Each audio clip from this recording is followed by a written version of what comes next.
Hey, Radicals, quick thank you before we begin today's podcast. Last week, I published the announcement for the inaugural Radical Family Camp happening in Indiana in April, and I put tickets on sale last week.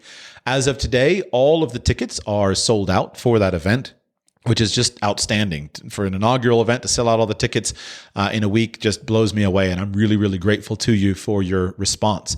I rented an entire church camp. I have 28 cabins, and they're pretty high capacity, but as of today, those have all been filled.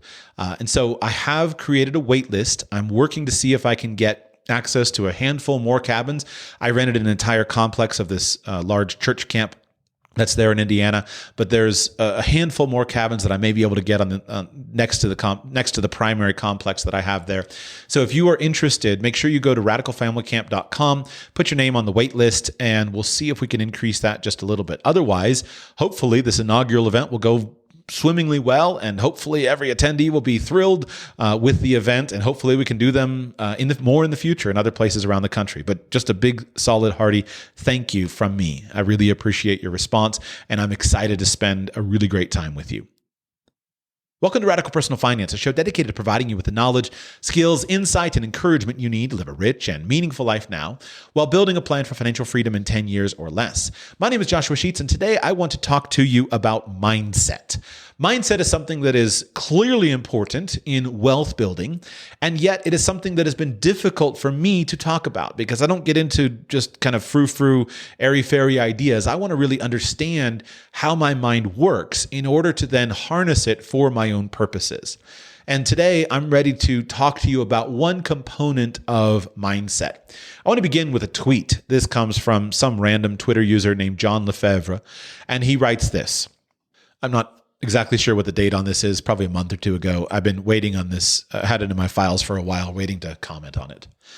Could the outlook get any more bleak? Housing has never been more expensive.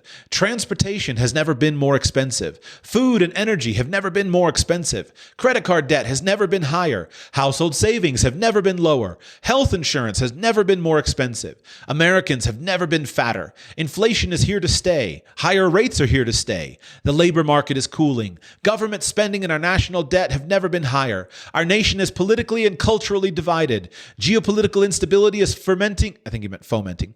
Is fermenting around the globe. Illegal immigration has never been higher. Crime is exploding. World War III is a legitimate possibility. The Constitution is under attack. The justice system has been corrupted and broken. The party in power is weaponizing the judicial branch to silence its leading opponent and calling for the deprogramming of 75 million citizens.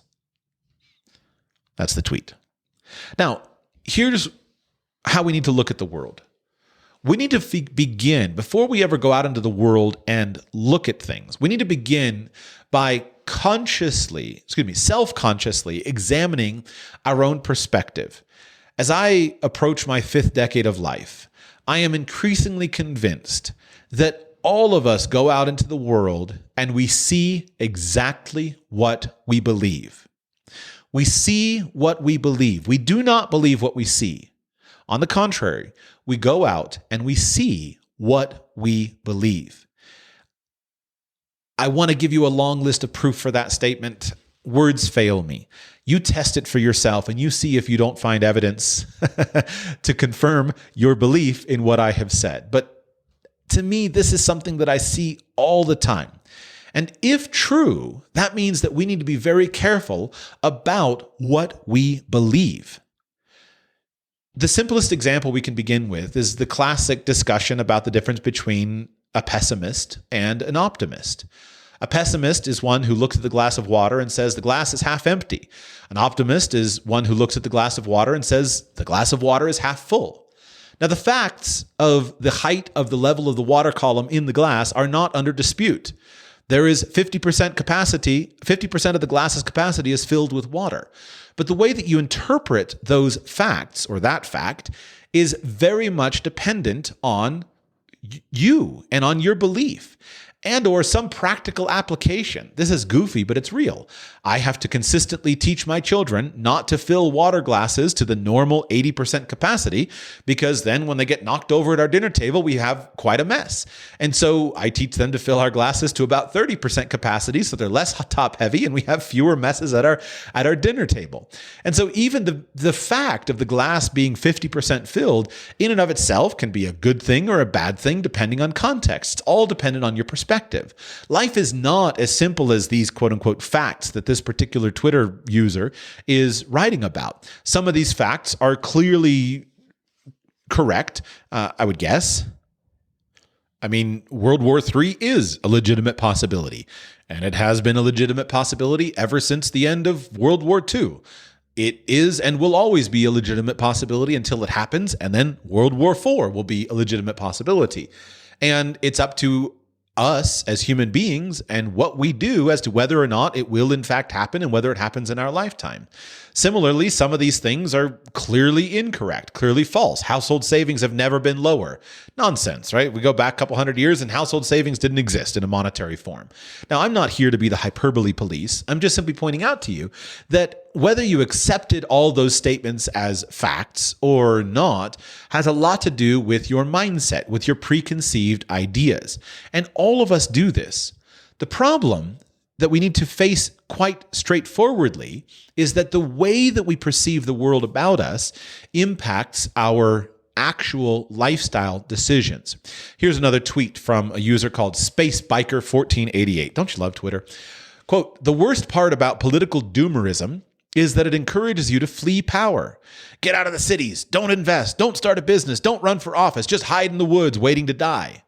And I think that tweet is quite appropriate because this user really does point out the truthfulness that certain mindsets, you basically seal your fate if you adopt certain mindsets. And so what we need to be very consciously careful of is the kinds of beliefs that we have, the kinds of beliefs that we build into our mindsets, into our psyche, into our basic functioning paradigm. Here I want to introduce a very valuable email from a listener of mine who wrote to me several weeks ago. And this listener wrote to me from Alabama. He says, "Hi, Joshua. I enjoyed your episode 993 about wealth and poverty being contagious and agree with your ideas. Nicely done. I've previously run across a philosophical term which relates to the idea you expressed toward the end of the episode that I thought you might enjoy knowing. Metaphorical truth versus literal truth. Metaphorical truth refers to an idea that's not literally true, but is so useful and advantageous to accept and follow that one should act as if it is literally true. A great example is all guns are loaded. It's not literally true, but it serves one well to act as if it were. Thank you for all your great work." And thank you, Wayne, for writing me the email, because this is I had not heard the term, but it perfectly encapsulates the point that I was driving at in that episode and the point that I want to drive at today. Metaphorical truth is something that you can choose to affirm as being true because of its usefulness to your life. As a lifelong gun user, gun owner, etc., I live by the truth of the statement that all guns are always loaded. I assume that all guns that I touch, all guns that I handle are always loaded. And it really doesn't matter if I have, if I've checked it once, I'm going to check it 2 more times. It doesn't really matter if there's, a flag in the breech. I'm still going to check it myself. And I'm probably not going to look down the barrel of the gun until I've verified 3 or 4 times that this gun truly is unloaded.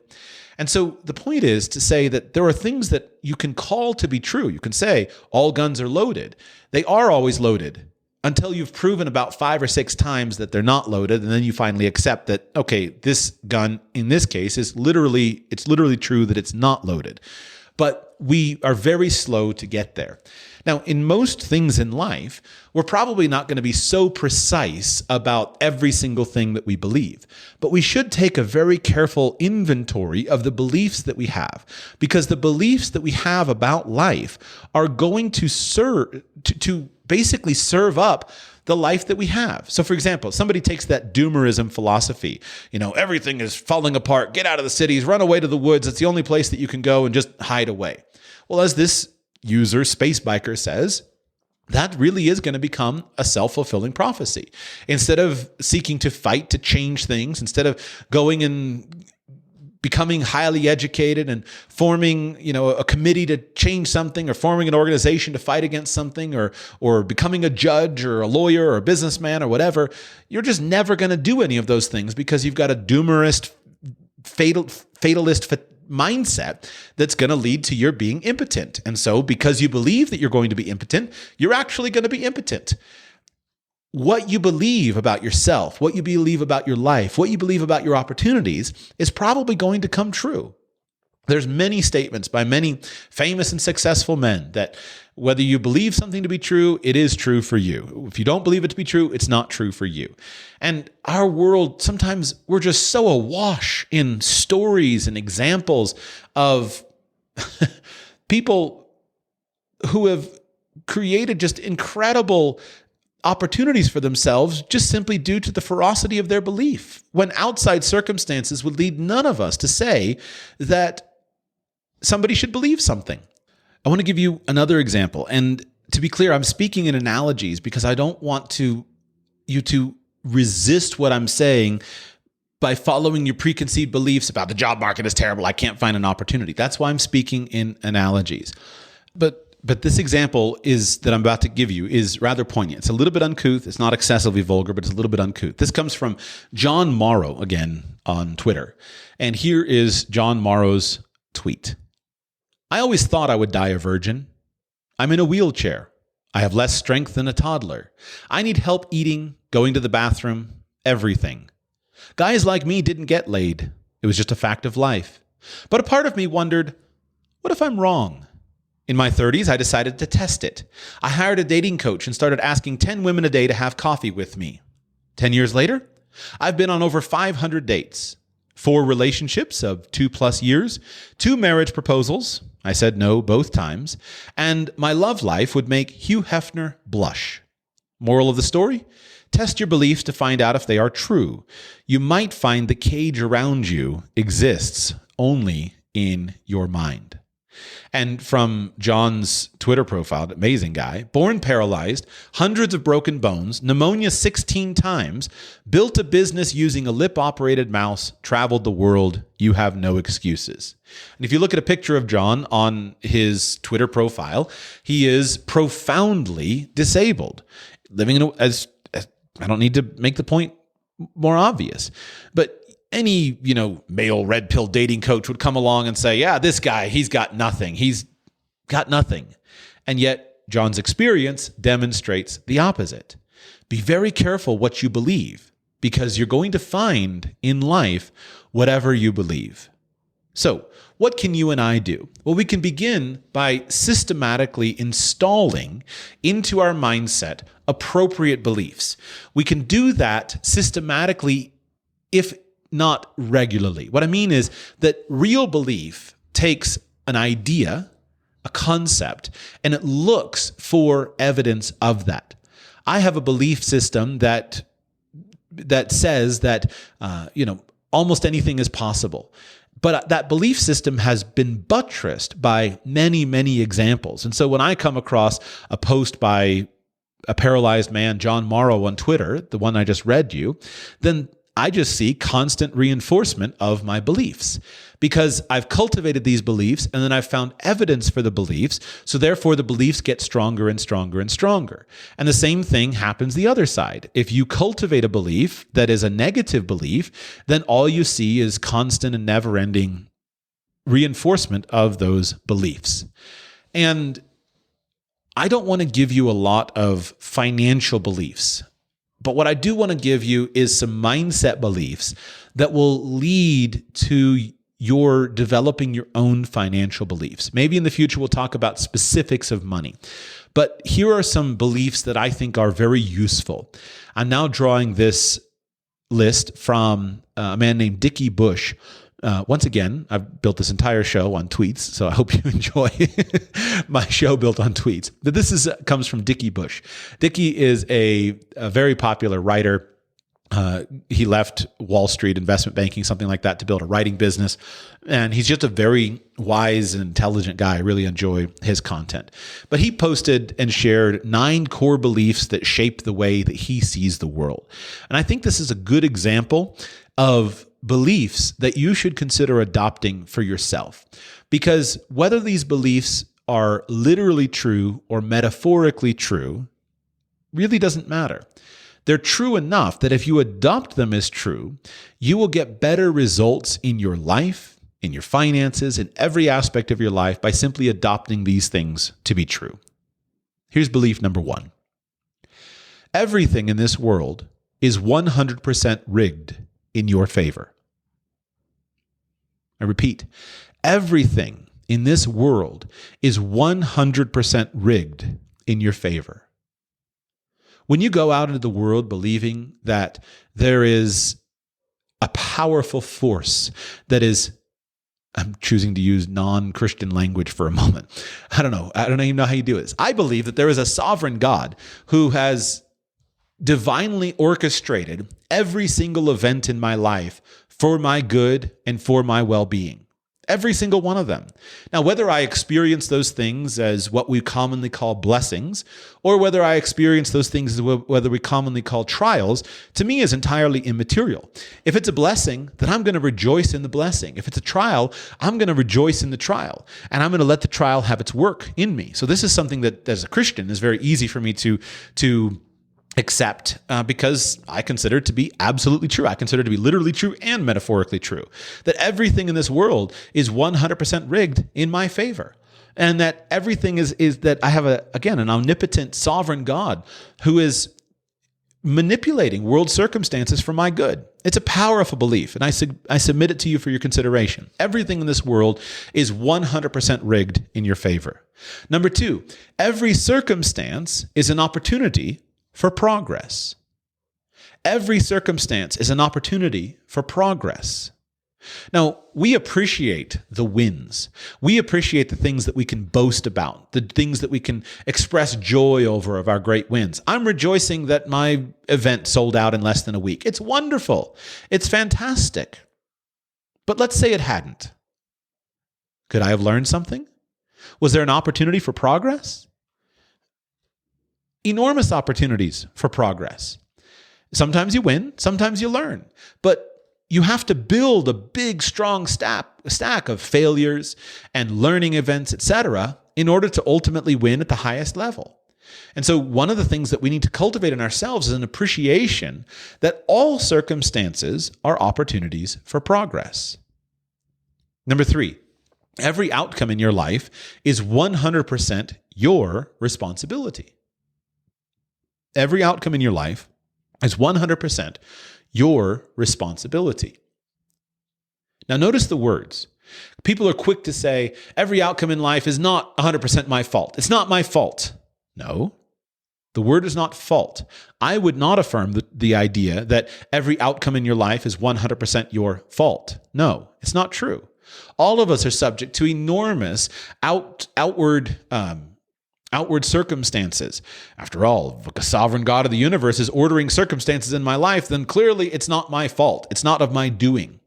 But that doesn't make it not my responsibility.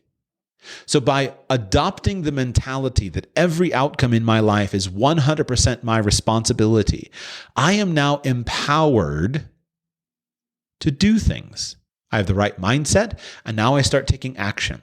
And what's amazing is that people who do this in their life find enormous resources start flowing towards them. People who take responsibility for their life, who take responsibility for the outcomes, take responsibility for everything, wind up finding that they don't actually have to do it all. It's the attitude that changes everything. Every outcome in your life is 100% your responsibility. Next, number 4, everything you want, you must initiate yourself. Everything you want, you must initiate yourself. I love this one. I love this one. I love the choice of words. Initiate, start, take action, do something for it, to start it, to initiate it. Everything you want, you must initiate yourself. If you want to get rid of any of that list of bad things happening for yourself that I started off with, the tweet, you have to start with someone. You have to start with yourself, and you have to start with doing something towards something. Now, the great paradox of modern life is, while external circumstances, let me begin by stating it in a freedom context. It's hard for me to imagine a time in history in which our collective freedom has ever been lower, and yet our individual freedom has ever been higher. What I mean is, Big Brother has more power and capability today than ever before in human history. So Big Brother can know everything about you, and there's all kinds of powerful forces that are arrayed against you. And yet you as an individual have never had more power and freedom of choice than you have today. If you were to go back to the medieval era, okay, maybe the actual powers that controlled your life were much smaller. They were less centralized. But you had a lord of the manor, and you could just leave and walk away from the lord of the manor. You could get away from him more easily. But you as an individual had far fewer options because there just weren't as many opportunities in life. Whereas today, all right, Big Brother may be really big and powerful, but you as an individual have more freedom. Similarly, we could apply that same framework to almost any of the complaints on this list. Housing has never been more expensive, for example. Is that true? Well, to an extent, certainly. And yet your individual housing choices, you have more choice today than you've probably had ever before in human history, because you can choose at what level you want to access the housing market. If you want to live in a penthouse condo in downtown Vancouver, well, it's going to be expensive, and you better make sure that you are in the money. On the other hand, if you want to go live in a tent in the middle of some free land, you can go and do that. You can get a tent for $89 at Walmart, or you can make your own out of animal skins like our ancestors did, and you can go live on free government land, and you can spend the rest of your life that way. And I'm not actually being facetious with this example. These truly are your choices, and you can choose anywhere along the scale that fits your imagined lifestyle of the way that you want to live. So in order for you to make change, though, you have to initiate it. You have to decide, I want to be free of this problem, or I want to access something. Everything you want, you must initiate yourself. You have to start. And when you start, your brain will immediately bring to you solutions as to how you can accomplish things in your life. One of the reasons I branded 10 years ago this show, Radical Personal Finance, is this very concept, that I was so enthusiastic about the idea that an individual can make a difference. And I just felt like the ideas of individual choice were dramatically underrepresented in personal finance circles. Years ago, back, I think before the show started, I read a story about a young programmer who had a dream to build his own website, didn't have any money, took all his savings, bought a tent, figured out an internet signal, I guess, this was pre-satellite internet, and moved out to the woods, I think he was in Sweden or something, and spent an entire summer living in the woods programming. Came back from the woods with his working programming project and launched his technology startup. That's available to you. The barriers to that are all in your mind. They're all in a matter of lifestyle and what's normal, etc. If you want something, you can initiate it yourself, and that initiation will then start resources flowing towards you. Number 5, every person you come across has something to teach you. Such a powerful way to interact with other people. Every person you come across has something to teach you. Your arch enemy, your arch rival, your biggest opponent has something to teach you. And if you go out and interact with people looking for the lessons that you can learn, you will make enormous accomplishments and strides in your life. And all of your relationships will be bettered. Your friendships will be bettered because your friends will sense that expression of appreciation that comes to you when you listen carefully and you look for the areas that they're really excellent in. Your enemies will ultimately be vanquished by you because you learn from where your enemies are strong and you figure out how to counter that. Number 6, everything is learnable if you can find the ideal scene. Everything is learnable if you can find the ideal scene. We are living in a day and age in which access to information has never been more powerful. If you can put access to information together with access to people, also, by the way, I affirm the access to people has never been easier today than it is today, then you can learn anything that you want to learn. Will take time, undoubtedly take enormous amounts of effort, etc., but everything is learnable.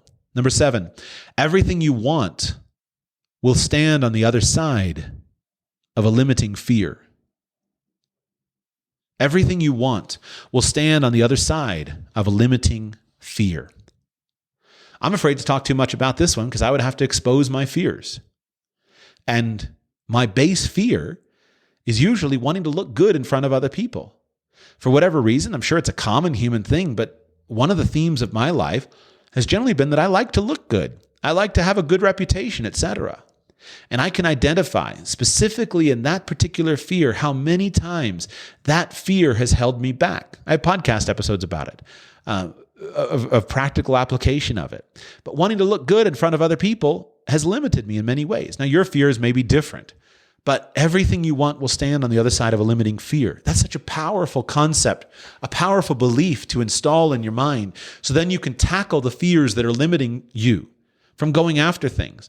Just this week in my own thinking, I was listening to a motivational video while I was exercising, and I enjoy these because they're kind of a hodgepodge. There's tons of them on YouTube. Go to YouTube, search motivation, and there's all kinds of dudes out there that are cutting up all these interesting clips, etc. And I heard some speaker make the comment of basically a variation of, what is that thing that you dare to dream if you knew you, what would you dare to dream if you knew you could not fail? I can't tell you how many dozens and dozens and dozens of times I've heard that question. I can't tell you how many dozens of times I've carefully considered it. But then I realized afresh, wait, I know what that thing is. I know what that thing is. Now I know why I'm afraid of it. And it laid out for me kind of a clear vision of something that I was missing. So adopt the belief that everything you want will stand on the other side of a limiting fear. Number 8, every investment you make can have positive returns if you choose so. Every investment you make can have positive returns if you choose so. Isn't that powerful? Especially in a financial context. Sometimes your investments compound and make you enormous amounts of money. Sometimes you lose your shirt. You know which lessons you're going to remember the most keenly? It's the ones in which you lost. I was recently talking about learning. One of the things that I have come across, I've done a really deep dive into learning science. And one of the things that's fascinating to me is that getting wrong answers is actually one of the most effective ways to learn something. Getting wrong answers on a test especially is one of the most effective ways to learn something. And I figured this out myself just through introspection before I heard the external research for it, because I remember very specifically a test question that I got wrong in first grade. This is how deep a failure can go. In first grade, my brother and I were being homeschooled by my grandmother. So we would get up every day and we would ride our bikes a couple miles down the road to my grandmother's house, and we would do school underneath my grandmother. My family was all teachers. My grandmother was a teacher in her career. My mother was a teacher, et cetera. And so we had a very traditional structure because of this teaching background. And I remember that my grandmother gave me a test. And one of the questions on this test was, how many digits are there? First grade test. How many digits are there?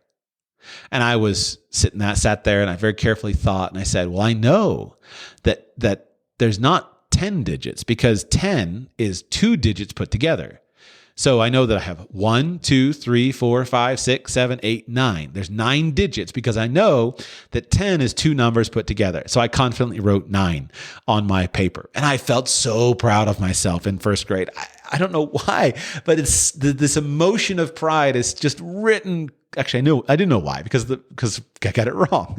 But I was so proud of my right answer that I figured out they were trying to trick me, because I had studied 1 through 10, they thought I would put 10, that there's 10 digits, and I know there's 9 digits because I know that 10 is not. So I turned in my paper and I got it marked wrong, because 0 is a digit. I felt so humiliated. Here I thought I was the smartest guy in the world. And here I thought that I had beat the test and they were trying to trick me.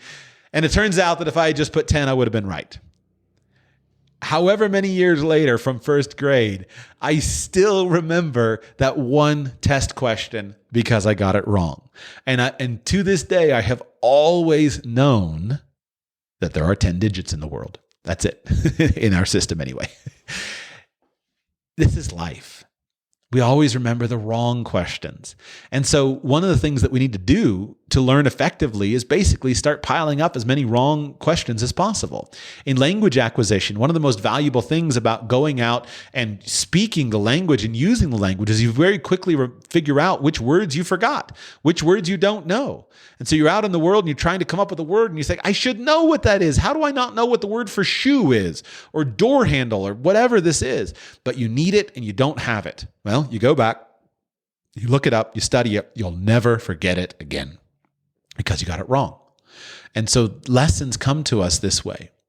And it's such a powerful belief to install in ourselves and to install in our children that every investment you make can have positive returns if you choose so. Number 9, every person you come across has a strong desire to feel validated. Every person you come across has a strong desire to feel validated. Again, magic key to interpersonal relationships. We're all longing for appreciation, for validation. And if you go out in the world offering that to people, appreciation, validation, you'll have friends everywhere. Now, I don't think that's a comprehensive list of all the belief systems that you need.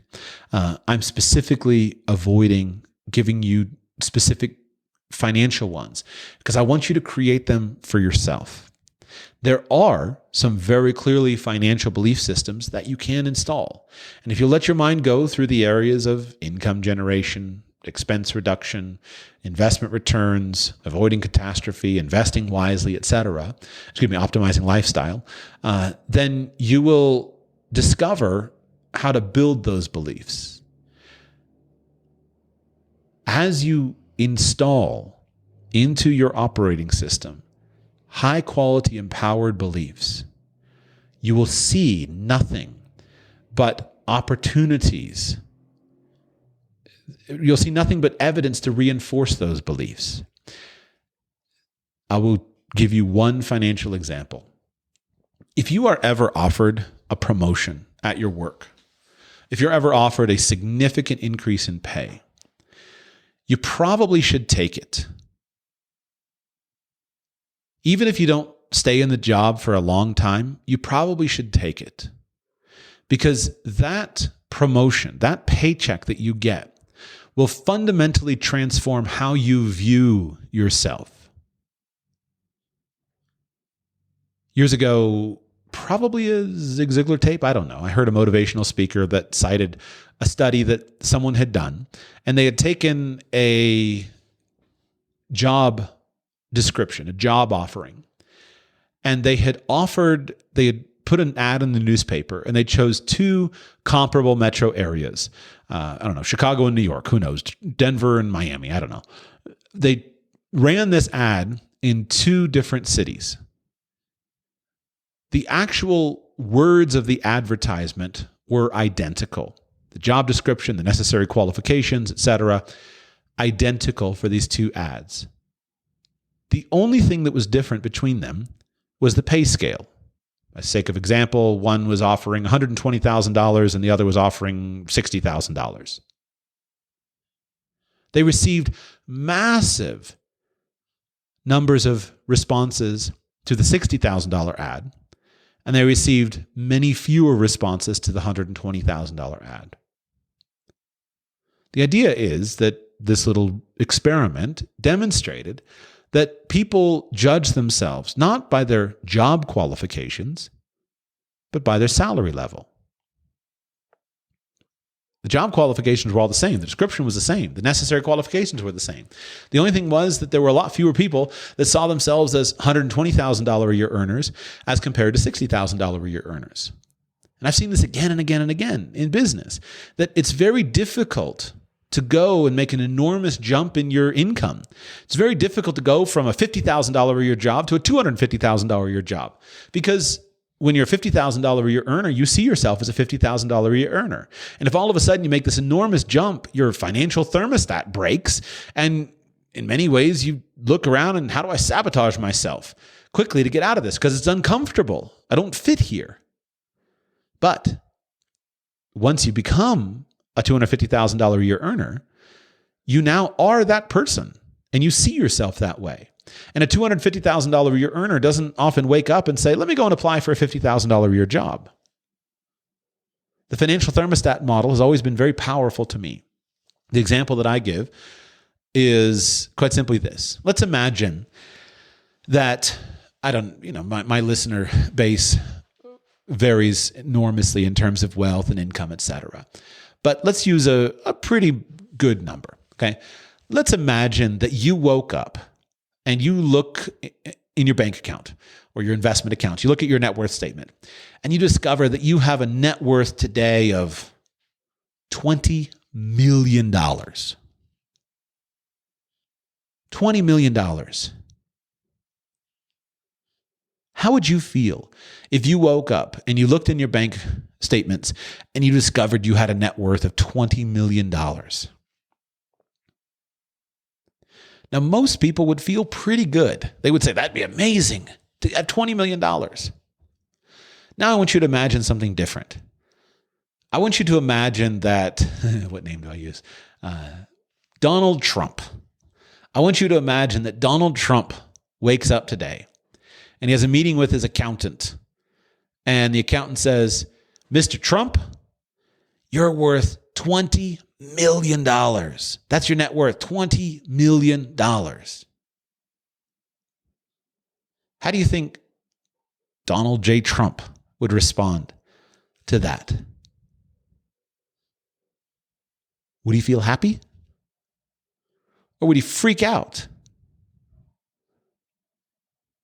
You know the answer. How is it that two men could have very opposite reactions to the same facts? A $20 million net worth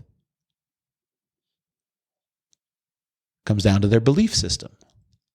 If some guy's got $1 million net worth or a $500,000 net worth and he wakes up with $20 million, he's going to feel great because his belief system is, okay, I deserve $500,000 or $1 million in net worth. But if a guy's got a belief system that I'm a billionaire and I deserve to be a billionaire, and he wakes up and he's a multi-deca millionaire, did I get my prefixes right? 20 millionaire, whatever, simplify it, then he's going to have a very different response. The point is simply to secure in your mind that your beliefs about yourself matter. Now, I don't know if it is possible to make enormous changes in belief overnight. I don't know if you can believe The Secret and you can just tell yourself, I'm a billionaire, I'm a billionaire, and I'm a billionaire, and somehow that's going to do something for you. I don't think it does anything. I don't think it's possible because I think that you could repeat every day, I'm a billionaire, I'm a billionaire, I'm a billionaire, and you're not going to believe it because you know you're not a billionaire. You're not even a millionaire. I don't think it's possible to make enormous jumps, but I think it's possible to make modest and significant jumps. If you're earning $80,000 a year, then I think it's very believable that you could earn $105,000 a year. And then once you're earning $105,000 a year, I think it's very believable you could convince yourself that you're worth $140,000 a year. And once you're earning $140,000 a year, I think you can convince yourself that you're worth $200,000 a year. And then once you're worth $200,000 a year, I think you can convince yourself you're worth $300,000 a year, and so on and so forth. So look for those things. You may not believe, for example, if you have a habit of yelling at people, you may not believe that you can become a non-yeller. But I think you can believe that you could yell less. You may not believe that every person you come across has something to teach you, but you could believe that most people you come across have something to teach you. And the list goes on. The point is, go with what you can believe, but recognize that your beliefs are malleable, and it's up to you to set them, to establish them, to determine them, and then to follow through. Be careful what you believe, because you're going to see in the world around all of the things that you believe. Be very, very careful with your beliefs. Choose to adopt a set of beliefs that will serve you. And even if they're not guaranteed to give you the life that you want to live, choose a set of beliefs that are more likely to give you the life that you want to live. And what will happen is, in the fullness of time, your beliefs will determine your reality. So choose wisely.